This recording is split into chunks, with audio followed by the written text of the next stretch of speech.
Cracking down on short-term rental properties being used as party houses. Tonight, San Antonio police and city leaders held a meeting to let neighbors know their options following a deadly shooting at an Airbnb. Fox SA's Robert Price was there.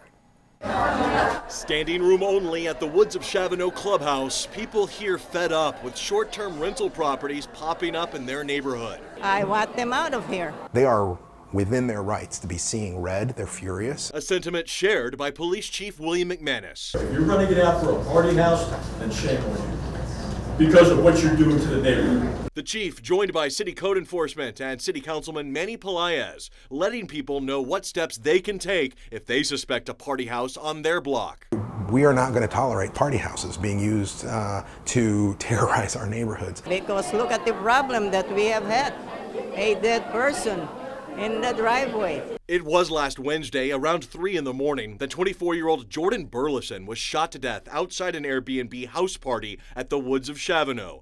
Police say upwards of 40 people had piled into the property, owned by a woman who doesn't live in San Antonio, whose short-term rental permit had expired in April. That's unacceptable. We lost a life, a young man in the service. Chief McManus told the crowd this was a targeted shooting, and the Airbnb had been rented that night to people with known gang affiliation, leading many here to wonder, how is the best way for this community to shut this down? Possibly more regulations if we can get organized as a homeowners association to prevent that from happening in the future. Pelaez says it starts with phone calls. The message to all the neighborhoods anywhere in San Antonio is if you see someone using their home, their Airbnb as a party house, you got to call it in. And when you call it in, we're taking it very, very seriously, and we are going to crack down. In June, City Council amended the city ordinance for short-term rental permits, making it easier to step up enforcement, issue citations, and pull permits. That allows us to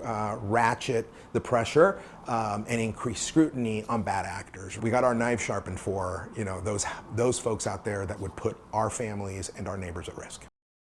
So we mentioned the Airbnb had its rental permit expire back in April. Tonight, code enforcement says it issued the owner a $1,000 fine once it learned about this after the shooting. They're now working to shut down the property and not allow the permit to be renewed for at least 1 year.